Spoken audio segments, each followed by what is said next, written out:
Spring, 1944. Northern France. The land lies torn between liberation and ruin. The fields that once fed generations are now graves for the nameless. Smoke drifts like ghosts through shattered farmhouses, and the sky itself trembles under the hum of distant artillery. Amid this wreckage, life clings stubbornly to the edges of despair, in the whispers of mothers, the prayers of soldiers, and on this day, in the breath of one small boy who should have been too young to know the taste of fear. His name is Lucien, 8 years old, barefoot, face streaked with dirt and ash.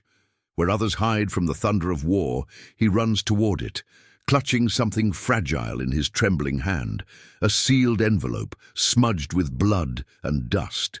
Inside it lies more than words. It carries the last heartbeat of a dying man's mission, a message that could alter the fate of a battalion lost behind enemy lines. The ground quaked beneath him as Lucien ran, the roar of mortars shaking, the bones of the earth. The air was thick with smoke, the scent of metal and mud clinging to every breath. He darted between the ruins of what once was his village, a place now silent except for the echo of destruction. The church bell that used to toll for weddings and Sundays now lay cracked in the dirt, its silence heavier than any sound. The boy's feet bled on the broken stone, but he didn't stop.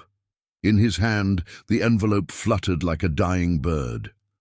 The handwriting on it was his, father's.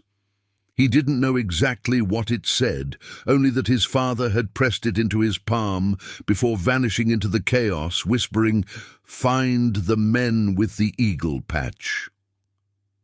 Those words had become Lucien's heartbeat. He moved like a shadow through the smoke, slipping past the hollow shells of houses that no longer held names. Somewhere above, planes howled like metal beasts, and each whistle of falling fire seemed to chase him closer to the ground. Lucien's mind played tricks. He could almost hear his mother calling from the cellar, her voice breaking through the thunder, telling him to come back. But there was no back left to go to. Every turn he took revealed more ruin, more absence. Still, he ran.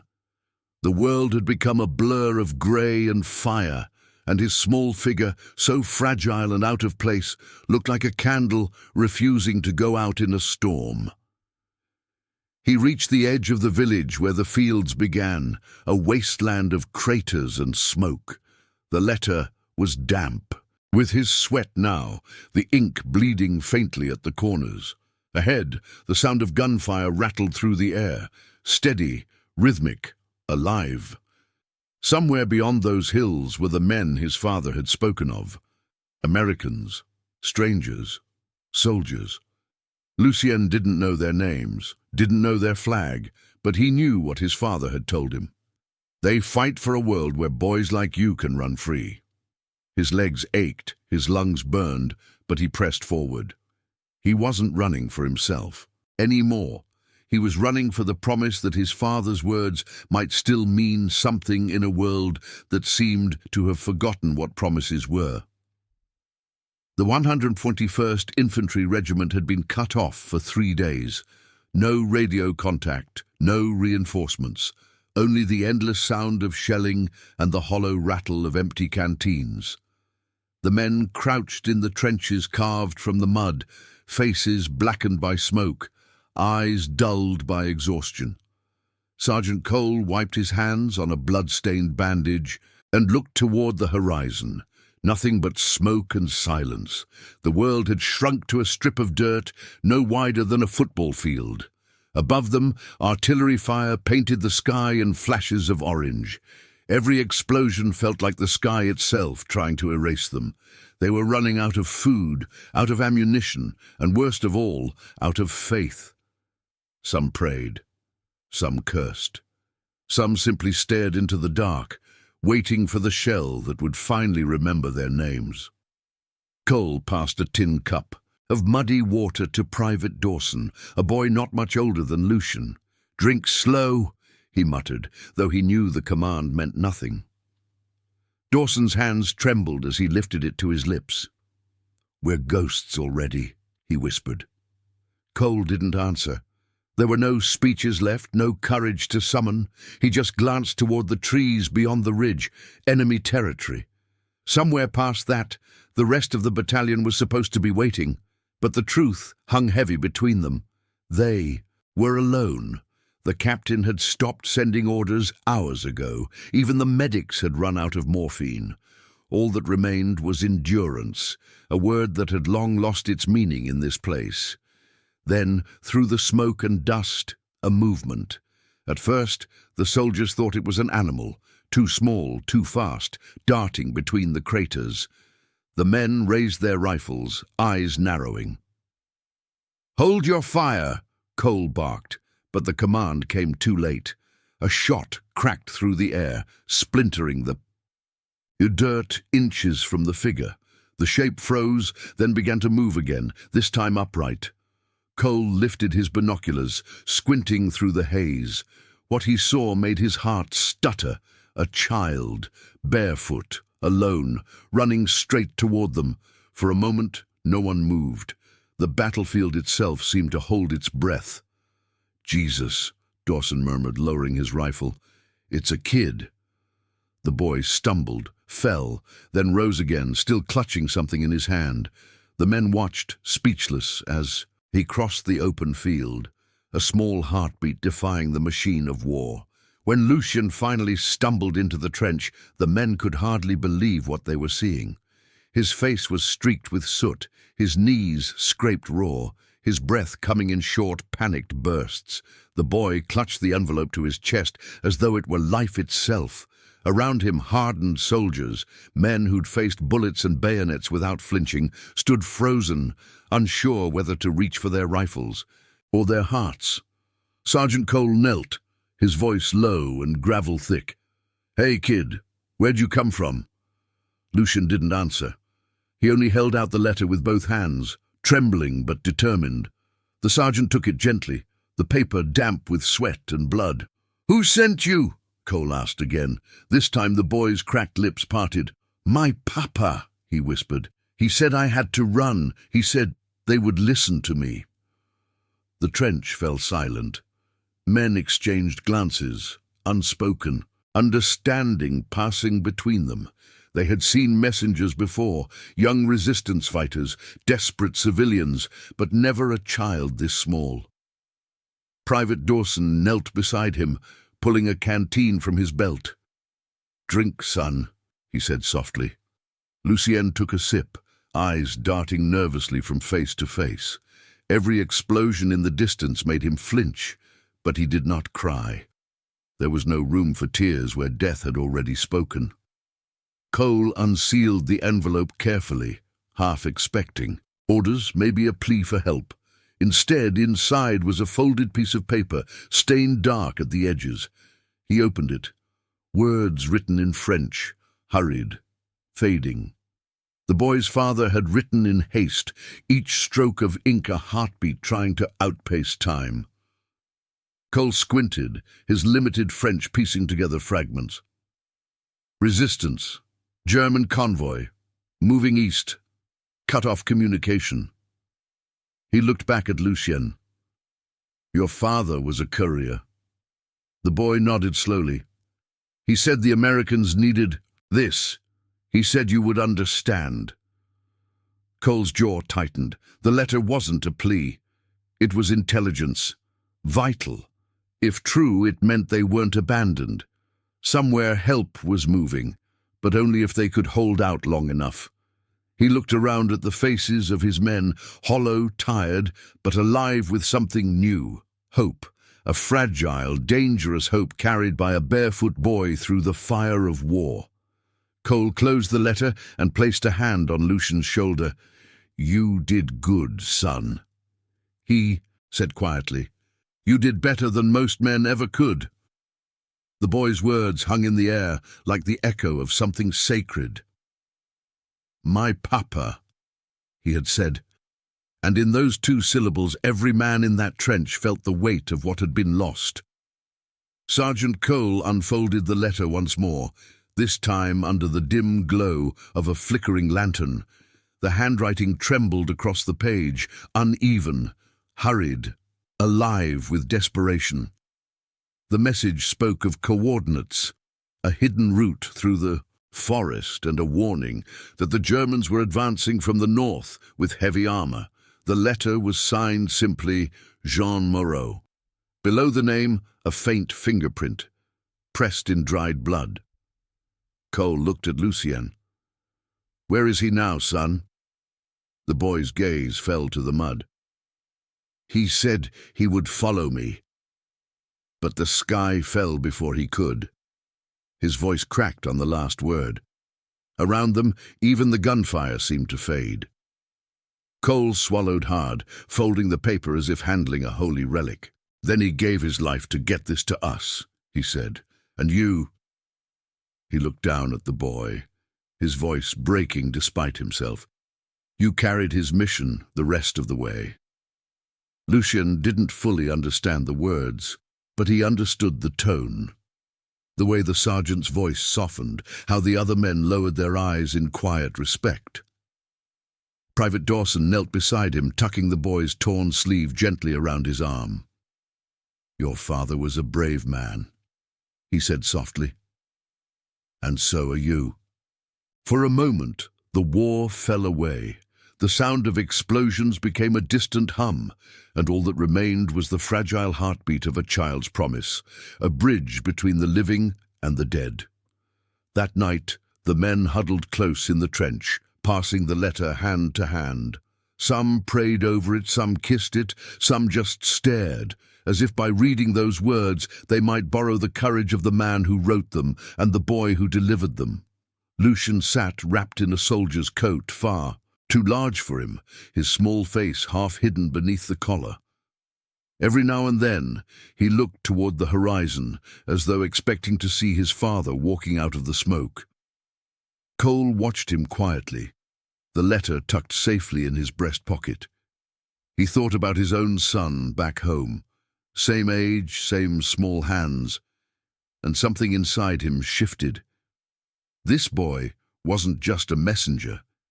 He was the reminder of what they were fighting for, a world where children could carry dreams, instead of letters from the dead.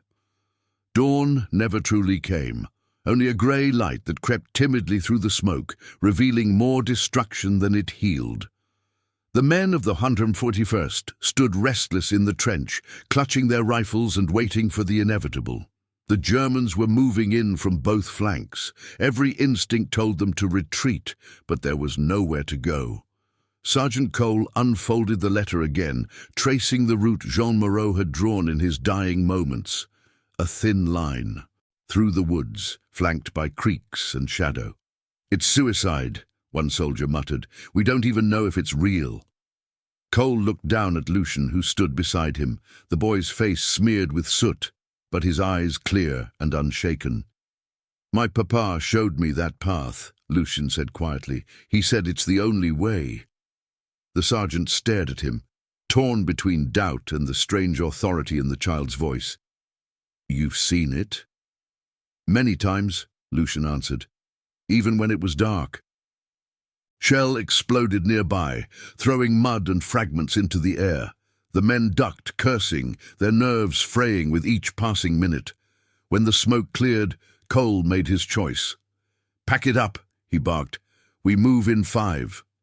There were no cheers, no questions, just the silent understanding that following a boy was better than dying in a ditch. Lucien led the way, his small figure moving ahead of them through the haze like a flicker of light refusing to go out. The forest loomed dark and heavy, trees splintered by shrapnel, branches dripping from the morning fog. Every step sank into the wet earth, every breath carried the scent of cordite and rain. Behind them, the thunder of artillery grew faint, swallowed by distance and the thickness of the woods. For the first time in days, they could hear their own footsteps, the sound of men trying to outrun death. As they pushed deeper, silence became its own kind of weapon. The men communicated with gestures, their faces pale in the dim light filtering through the trees. Lucian moved quickly but carefully, weaving between roots and trenches, stopping only to listen, a skill born from hiding, not from fighting. Cole watched him closely, the strange calm in the boy's movements unsettling and awe-inspiring all at once. "He's not afraid," Dawson whispered. Cole shook his head. "No," he murmured, "he's beyond it." Somewhere far behind them, the battlefield roared again. But here in the woods, the air held its breath. Every soldier felt it, the thin, invisible thread binding them to the small figure leading them forward. It wasn't command, it was faith. And for the first time since the war began, faith felt like something they could follow. By midday, the forest had turned into a labyrinth of death.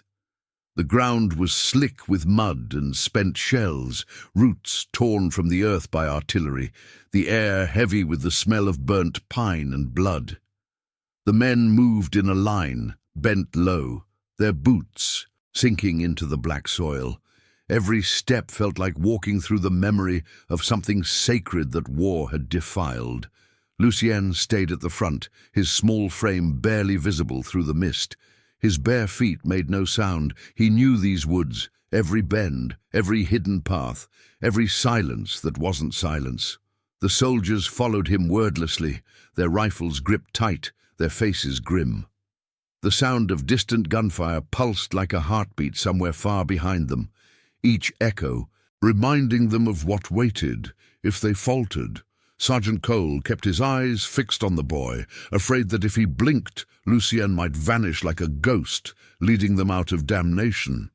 Hours passed, though time meant nothing anymore. Hunger gnawed at them, thirst burned their throats, and the weight of fear pressed against their ribs like another lung. When a shell landed close, the earth leapt beneath them, raining dirt and leaves. One soldier screamed, not from pain but from the unbearable silence that followed. Cole dropped beside Lucien, pulling him into a shallow trench as fragments whistled overhead. The boy's hands trembled, his face streaked with sweat, but when the noise subsided, he stood again. "This way," he said simply, and began walking. It wasn't courage that drove him, it was obedience to something deeper, the echo of his father's last words. Each step he took was a prayer stitched to the earth, a declaration that even in the heart of hell, a child could still choose direction. As the forest deepened, the mist grew thick, wrapping the men in a strange quiet. They could no longer see the sky, only the faint glow filtering through shattered branches. Then came the whisper of danger, the click of metal under a boot. Cole froze, his blood running cold. "Mines," he breathed. The men halted instantly, hearts pounding. The boy turned, his voice barely a whisper. "There's a way through. My papa showed me where they hid them." He knelt, tracing the soil with his small fingers, feeling for the unnatural smoothness of danger. The soldiers watched, breathless, as he guided them one step at a time through the killing ground. No orders, no bravado, just the steady rhythm of trust between a child and men who'd forgotten what innocence looked like. When they finally cleared the last patch, someone exhaled a trembling laugh. Cole looked at the boy, awe and disbelief mingling in his voice. "You just led us through hell, son." Lucien looked back, his voice calm. "No, sir, hell stayed behind." The silence that followed was too deep to trust. Even the birds, those small survivors of war, had vanished into the smoke. The men moved cautiously now, their bodies heavy with exhaustion, their nerves stretched thin as wire. The forest ahead grew darker, the air colder, thicker, as if the world itself was holding its breath. Lucien paused near a fallen oak, his small hand resting on its blackened bark. "We're close," he whispered, pointing toward a ridge beyond the mist. Sergeant Cole nodded, signaling for the others to move. They advanced slowly, boots pressing into soft earth that seemed to tremble beneath them. And then the stillness broke. A single flash tore through the trees, the white scream of a mortar flare, followed by thunder. The ground erupted. The air split apart.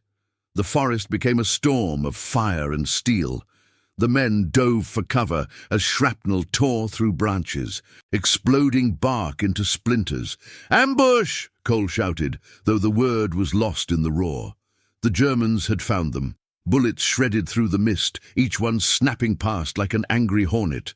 Lucien fell flat, covering his head, his small frame dwarfed by the chaos. Soldiers returned fire blindly, muzzle flashes stuttering like desperate prayers.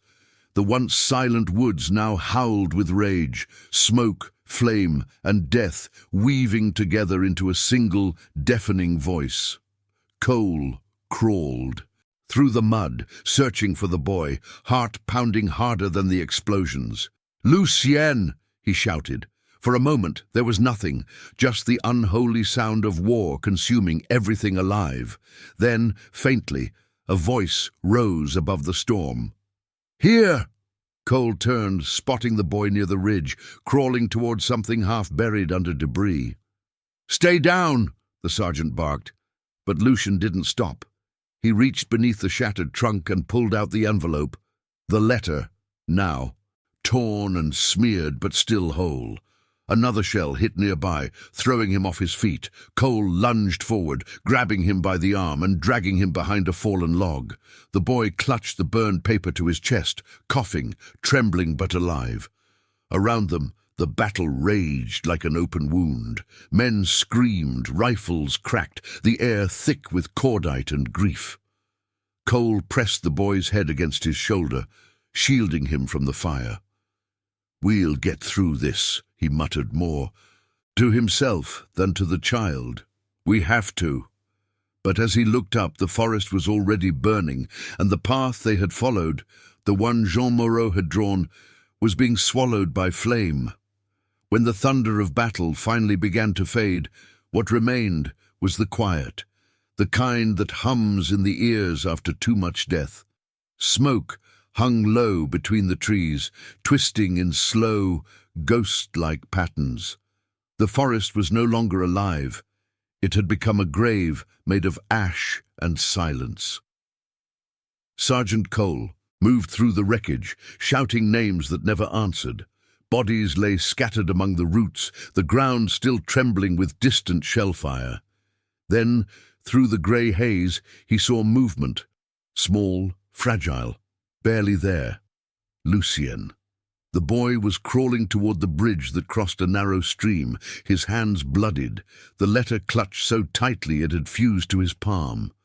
Cole ran to him, falling to his knees beside the child. "You're hurt," he said, though the words came out like a prayer. Lucien's eyes fluttered open. "The bridge," he whispered. "Papa said the bridge is safe." Cole lifted him gently, cradling him like something holy. Around them, a few surviving soldiers gathered, their faces hollow, their uniforms torn. "Medic!" Cole shouted, his voice cracking. The medic came running, dropping beside them, his trembling hands working fast. "Pulse is weak," he muttered. Lucien tried to speak again, his voice barely audible over the soft hiss of smoke. He said, "Never stop running." His eyes searched the sky, the same grey sky his father had died under, and then stilled. The medic froze, hand on the boy's chest. Nothing. No breath, no sound, just the faint rustle of paper as the wind tried to lift the letter from his hand. Cole caught it before it could drift away, his eyes wet with the kind of tears soldiers aren't supposed to have. He looked down at the boy, the messenger, the child who had outrun fear itself, and whispered, "You made it, son. You made it all the way." For a long time no one moved. The forest seemed to listen. Then Cole stood, the letter still warm in his grip. Around him the remaining soldiers rose one by one, silent, heads bowed. It wasn't an order, it was instinct. They watched as the sergeant wrapped the boy in his own coat and laid him gently on the earth beside the bridge. A breeze stirred the smoke, carrying with it the faint smell of pine, of rain, of the world that still existed, somewhere beyond this war. "He got us here," Cole said quietly. "Now it's our turn to finish it." The men nodded, each one feeling the weight of that promise settle into his bones. The boy had delivered his father's message. Now they would deliver his. Sergeant Cole stood in the dim light of the dying fire, his hands trembling as he unfolded the blood-stained letter one final time. The edges were burned, the words blurred in places where water and sweat had merged into one. He read, aloud softly, his voice breaking with every breath, "Hold until dawn. Reinforcements will come."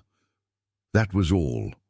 6 words, no tactics, no coordinates, just a command wrapped in faith. Cole looked at the others, their faces ghostly in the smoke, eyes hollow yet waiting for something to believe in. "That's it?" one man asked. Cole nodded slowly. "That's it," he replied. The soldiers stared at the boy's still form beside the bridge, wrapped in the sergeant's coat. He had carried this simple sentence through fire, across death, through the heart of hell itself, not because it promised victory, but because it asked them to hold on. They fortified what was left of their position, stacking fallen logs and broken rifles into makeshift barriers. The men moved like shadows, each motion quiet, deliberate, purposeful. No one complained, no one questioned. The letter had become something more than paper. It was a vow. The world had already taken everything from them. Their homes, their friends, their names. But this message, these 6 words, gave them something back. A reason. As the night deepened, the sounds of the enemy grew louder again, the rhythmic clatter of boots and engines rolling closer. Cole reloaded his rifle, his eyes catching the faint glint of moonlight on the boy's small hand, still visible beneath the coat. "You heard him," he said, his voice steady. "We hold." The men took their positions, hearts pounding, waiting for the next wave of fire to descend. When the first shots came, they met them head-on. Rifles cracked, grenades hissed, and the forest roared back to life with violence. Yet something was different this time. There was no panic, no despair. Each man fought as if the boy's spirit had threaded itself through their veins. When one fell, another took his place. When the ammunition ran low, they fought with bayonets and fists. The Germans came hard, relentless, but the line did not break. And above it all, Cole's voice rang out again and again. "Hold! Hold till dawn!" The words echoed through the chaos, through the smoke, through the hearts of men who had already seen too much. By the time the horizon began to pale, the ground was littered with the debris of the night. But the 141st still stood, bloodied, broken, unyielding. When morning finally came, it arrived not with fanfare, but with silence. The forest that had screamed all night now lay still, its smoke curling gently toward a pale blue sky.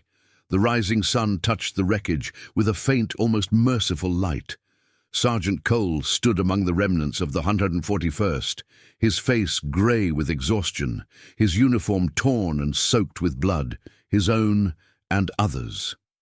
Around him, the surviving men stirred quietly, too numb to speak, too alive to rest. The air smelled of iron and pine sap, the mingled scent of death and earth reborn. Cole turned toward the bridge, where the boy still lay beneath his coat. For a moment, no one moved. Then, without orders, without a single word exchanged, every man in the battalion began to rise. Helmets came off, rifles lowered. One by one, they turned to face the small, still figure that had led them through the night. The wind stirred as hundreds of boots aligned in the mud. The men of the 141st stood shoulder to shoulder, their silhouettes framed by the pale fire of dawn. Some wept openly, others stood rigid, their faces streaked with dirt and tears that refused to fall. Even the wounded pulled themselves upright, leaning on rifles or the shoulders of comrades. In that moment, rank meant nothing, command meant nothing. Only reverence remained, the kind that no general could order, no book could record. Sergeant Cole stepped forward, his voice rough with smoke and emotion. "He brought us home," he said simply. "An 8-year-old boy did what none of us could." He raised his hand to his brow, the gesture trembling but unwavering. One by one, the men followed. A sea of hands rose in unison, saluting the smallest soldier the war had ever known. The sound that followed was not applause nor song, it was something quieter, holier. The air seemed to hum as the world bore witness. A war photographer who had arrived with the reinforcements lifted his camera, his hands shaking. Through the lens, he saw what words could never hold. Men hardened by death, saluting a child who had defied it. He pressed the shutter. The image froze in time, smoke curling like a veil around them, faces lifted to the light, the boy wrapped in the folds of a soldier's coat. A heartbeat of history captured in grain and shadow. When the click of the camera faded, the soldiers lowered their hands. No one spoke. They didn't need to. The salute had said everything, about loss, about courage, about the strange, sacred beauty of survival. The photograph reached home before the soldiers did. It appeared first in a small French paper, then crossed the sea, spreading across the pages of Europe and America like a whispered prayer. In it, the men stood in perfect stillness, their faces gaunt, uniforms torn, eyes hollow yet luminous. And at their feet, wrapped in a soldier's coat, lay the boy who had carried hope through the fire. The caption beneath the image read simply, "The Messenger." It was more than a picture. It was a confession that even in the heart of war, innocence could lead courage by the hand. Families clipped it from newspapers and pinned it to walls. Mothers prayed over it. Soldiers kept folded copies in their pockets. The image traveled faster than truth itself, reminding a wounded world that there were still things worth believing in. For Sergeant Cole, the photograph was both salvation and burden. When he returned home, the world hailed him as a hero, but the word rang hollow. He kept the original print in a tin box, alongside the letter, the one that read, "Hold until dawn. Reinforcements will come." Sometimes, late at night, he would open it and trace the boy's outline with his thumb, the faint curve of his face captured in silver halide. He could still hear Lucian's voice, thin but steady, saying, "Papa said they would listen to me." And they had. The men had listened, the world had listened, and even after the last guns fell silent, that voice refused to fade. The photograph had given the boy eternity, not in medals or monuments, but in memory. Decades passed, wars ended, new ones began, but the photograph endured, in classrooms, in museums, in history books read by children who would never know what it meant to run through falling fire. Scholars debated its authenticity, critics analyzed its composition, but to the men who had been there, it wasn't art. It was scripture. The boy's small frame, the soldiers' bowed heads, the smoke curling like incense above them. It wasn't a moment captured. It was a moment given. Each time Cole looked at it, he felt both the ache of what was lost and the warmth of what had been preserved. The image had become a monument that no stone could rival, the proof that sometimes the smallest messenger carries the greatest truth. Years later, the forest had healed. Green covered the scars where fire once ruled, and the stream beside the bridge ran clear again. The world had moved on, but memory never does. It lingers in the soil, in the roots, in the silence that follows. Gunfire. On the 20th anniversary of liberation, a small crowd gathered beneath the oaks of that same ridge. Veterans of the 141st stood beside French villagers, their hair silver, their hands unsteady, but proud. In the center of the clearing stood a monument, not of stone generals or iron heroes, but of a boy mid-stride cast in bronze, an envelope clutched to his chest. At its base, the inscription read, "He ran so others could stand." As the ceremony began, Sergeant Cole, now an old man with trembling hands, stepped forward. He carried a worn envelope, the same one Lucien had died protecting. His voice, low and cracked with age, carried through the still air. "He told us to hold until dawn. We did. And dawn came." The old soldiers saluted, their movements slow but steady. Behind them, the children of the village, free, laughing, unaware of what it had cost, released white doves into the sky. The birds rose in a spiral of light, their wings flashing against the sun like fragments of something holy. Cole looked upward, tears tracing the lines of his weathered face. "We thought we were saving him," he whispered, "but he saved us." Around him, silence fell again, the kind that only follows truth.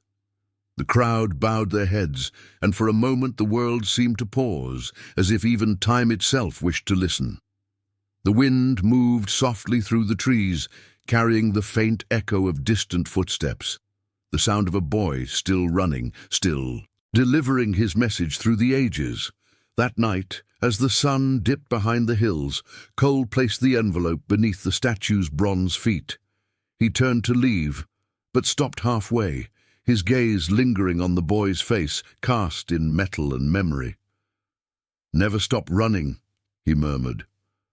Then he smiled, the kind of smile born from sorrow and grace intertwined. When the last light faded, the monument glowed faintly under the moon, the inscription shining like firelight on water. The war had ended long ago, but the story had not. It lived in every soldier who refused to give up, in every parent who taught their child to hope, in every heart that still believed that courage could come from the smallest hands. The messenger had not died.